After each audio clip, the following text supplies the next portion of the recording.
Hello, I'm Sverre Kjeldsen. I'm a professor of cardiology at the University of Oslo and adjunct professor at the University of Michigan in the United States. And I just want to greet you for a moment and say that the pre-hypertension meeting has been a great success now for several years. At this meeting I was able to present my update on exercise blood pressure, and I got terrific response from a lot of key opinion leaders in the audience. It was really amazing to see the responses, and I've been delighted to come back to this meeting from one year to the next. So thank you very much. I hope you will attend the pre-hypertension meeting. This meeting on pre-hypertension was a very important point in the development of our understanding what is going on. It is very clear that the hypertension starts very early, but it is also clear that hypertension very early changes the blood vessels, the heart, and other organs.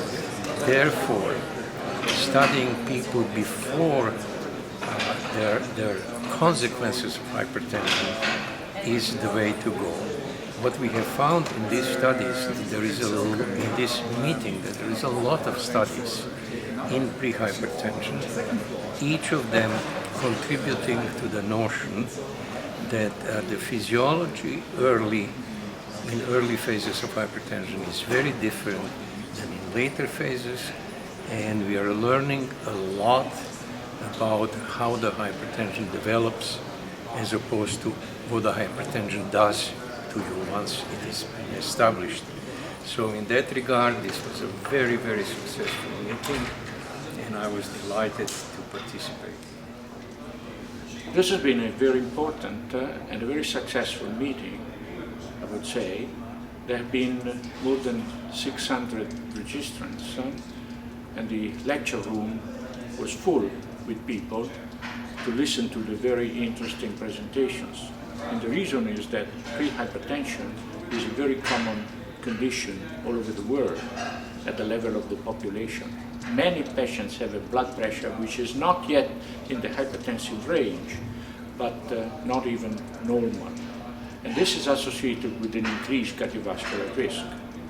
Now, there are suggestions that reducing blood pressure can be beneficial in these patients, but we still do not have the final demonstration that this is indeed the case. And so there is a lot of planned research for the future, very important research, because of course, should the research demonstrate that this is the case, that reducing blood pressure is protective to the patient, that would have an enormous impact for cardiovascular prevention. Daniel Preht. We are here at the 4th International Conference of Pre-Hypertension. I think it's here the place to learn and discuss the groundbreaking science and also the diagnostic and therapeutic strategies regarding pre-hypertension. And I think this is the future if we want to reduce cardiovascular morbidity and mortality and not wait till the patient has developed full hypertension. It's unique in the world to have a forum to discuss all the aspects of pre-hypertension.